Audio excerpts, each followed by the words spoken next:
Hey, it's Les from the TV Dudes. As part of our coverage of ATX Television Festival Season 8, I was lucky enough to sit down and chat with Jenna Bans, creator of Good Girls, as well as Retta, who stars in the show. It was a wonderful and funny chat where we talk about the origins of the show, finding the comedy in the absurd, and much more. I hope you enjoy.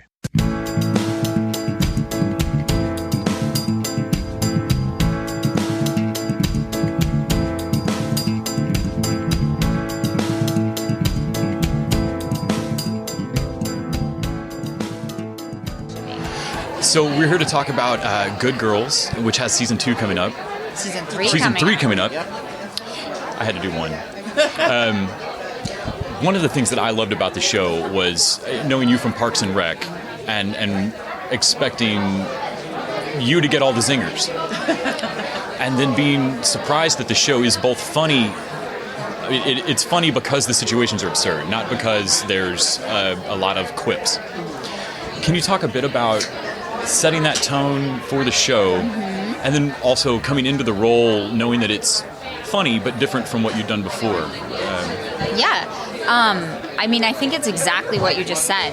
We always try to have the comedy come from the absurdity of the situation and not necessarily written jokes.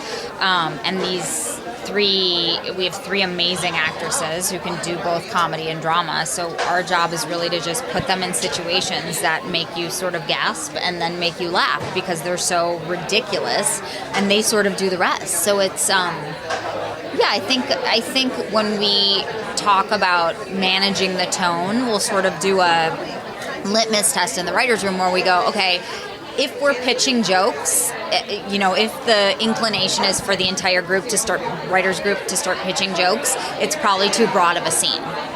It's like, for example, when we came up with, in season 2, there's a moment where the Mae Whitman character, where they all confront Allison Tolman, who plays Mary Pat, and she just runs, and Mae Whitman runs after her, and we knew it would be this physical comedy bit of Mae Whitman jumping on her in the background, and the idea of it made us laugh so hard, and we knew that Retta and Christina Hendricks, who have the dialogue in the scene, didn't have to make any jokes. It could just be happening in the background, and they could just be carrying on as they would to try to diffuse the situation. We knew that was a scene that sort of fit into the Good Girls tone because we didn't have to pitch jokes for it. So that's kind of the rule we use in the writers' room. That's great. For me,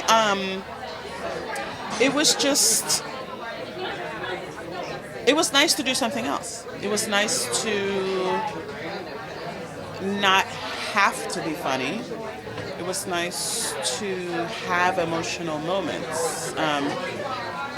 Because I don't think people really got to see me in that. I didn't think people certainly thought of me when it came to emotional stuff. So it was just nice to play different parts of a human being. It was nice to play, sad and distraught and helpless, but also still be able to be funny in different scenes. You know what I mean? Because you think about your longevity as an actor. The more you gotta mix it up. Definitely gotta mix it up. One of the things that struck me on the show is that I can always count on Ruby's character to point out what y'all are doing. Like to be the one that goes, are we seriously about to do whatever absurd crime? Yeah, she's very much like, so now we're drug dealers, so now we're counterfeiters, right. So now we're like... Right, and she doesn't necessarily stop it, but she'll comment on it. Yeah, just to make it clarity. So I can... Right. Because everybody else has already crossed that moral line and is just kind of into it. Like, well, I guess this is what we do now, so the next thing's not that. And consistently, that's Ruby's... another one of her lines. Yeah. Yes, we're counterfeiters now. Yeah. But then you bring it home so immediately. I think of the moment where Stan rolls over in bed and says, "You need to rob the bank and shift change." Right. And you can see that it eats him up to say it, but he doesn't want this to go. It's already gone wrong that it's happening, but he doesn't want it to go worse. Even want her to end up arrested. Yes. Right. And it's those. It's still an absurd moment. I mean, it's not a conversation married couples ought to. Nope. Right. And you can't fully have the conversation. It's just a do this. I don't want to talk about any more of it. Right. Have there been favorite moments for you as an actress where you read that scene and thought, oh, I'm gonna get to bring that home. That's great. Like emotional stuff? Well, in the pilot. Reading the first doctor scene, I cried reading it because I got it. I got the helplessness. Then I get to the second doctor scene and she cries and I cry because I get feeling helpless for so long and someone offering you the help you've been wanting for however long. So the pilot alone was enough for me to be like, Jesus, like, I get what is going on with this person, and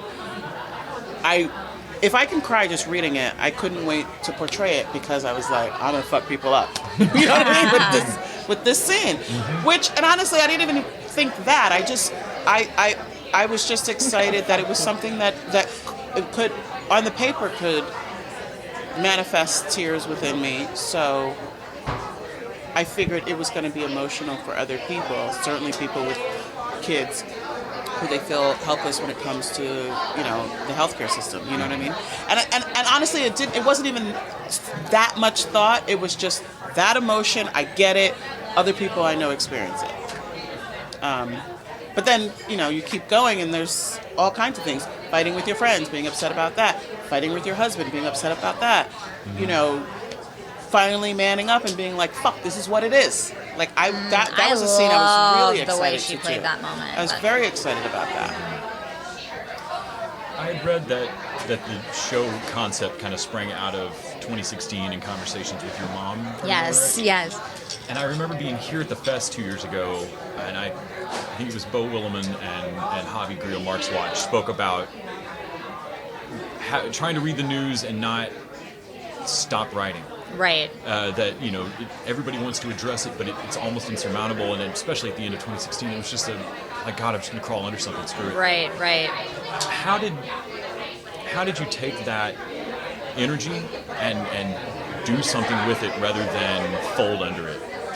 I mean, kind of did it. I don't know. It was a combination. I did it a little bit from anger, if I'm being honest. And anger is sort of great fuel for writing. I've always found if you're having this emotion every single day that you sort of can't get rid of, it was nice to be able to channel it into something productive and something that was a little bit funny and didn't make you want to kill yourself like the news every day did. And I also did it as a little bit of a love letter to my mom, who was really, really upset about the election and really upset. I mean, upset to a point where I was worried about her. Like, upset to a point where she was like, my dad even was like, I'm a little bit worried that she's like having a bout of clinical depression. Like, she was really, Hillary was her girl, she's like 72 years old. Hillary was her girl, and she was really thrown by the country's reaction to Hillary. So I think I guess it was twofold. Anger and this just desire to make my mom laugh is sort of how the show came about. To that end, what do you think your funniest moment on the show has been? Has there been a scene you read that made you laugh, where you thought that joke is just great? I can't believe I get it. For me personally, the most excited I got to do a scene was the dumpster scene, where it's the sisters fighting, and I just had to throw out random shit. Talk about finding a diaper. And they do have a kid. It's adult. Like, there's a Band-Aid on my arm. It's not mine. Like, all of that. Like, I couldn't wait. I was very, very excited. I think the audience's favorite scene of me being funny was, what has gotten into you. I'll tell you what got into you. Gang friend. Like, I think my favorite thing is to whisper. Yeah. You do a great comic whisper. Yeah. That means shit has gone real crazy. Yeah. If I'm whispering. And no one reacts to you. That's the makes it funny too. It's just me like in the back, just whispering to yourself having almost. a moment with myself, like. and you commit like 200% to the moment with yourself. I think that's what makes it funny, is that the other characters in the scene are totally doing something else, and Retta is fully having a moment with herself, but like at the DEFCON 1. You know what I mean? So big. It's like, it can fit a vest. Yeah. I'm just trying to figure things. Figure shit out on my own. There's music. We're rocking out now.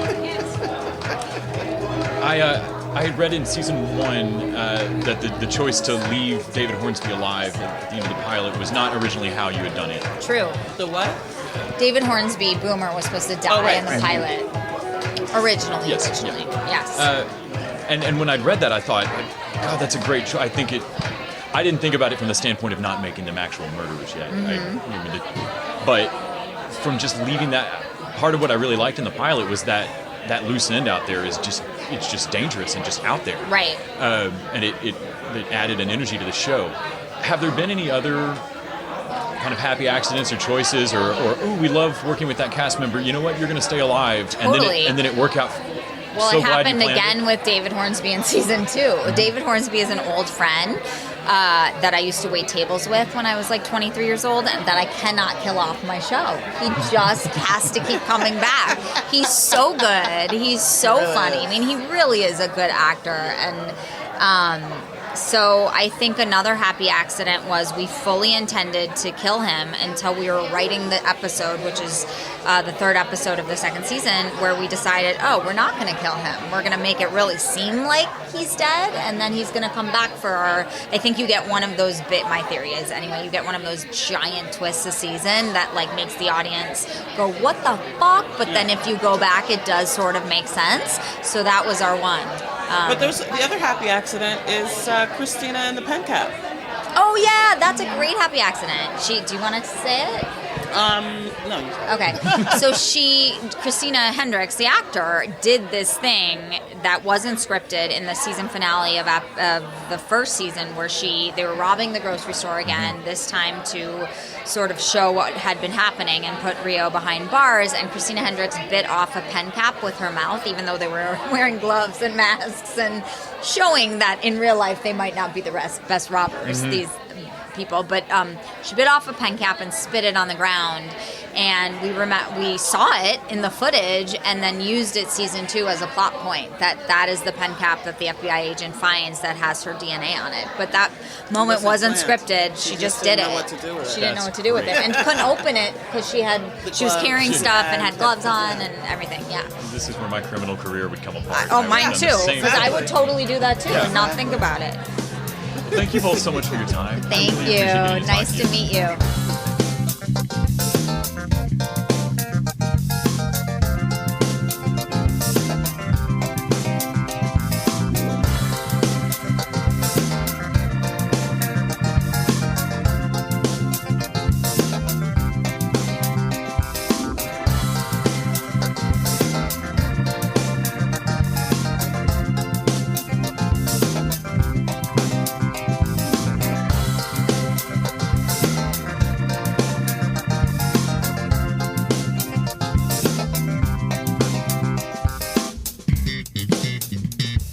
The TV Dudes is an independently run podcast and a member of the Electric Sweater Podcast Network. We are exclusively listener supported. If you'd like to help us out, go to patreon.com/tvdudes. You can like us on Facebook and Twitter @TV Dudes. All the music for our show is by our friend and original TV dude, Gregory J. Amani Smith. To find out more about us, go to thetvdudes.com and electricsweater.com. I'm Grant Davis. Thanks for listening.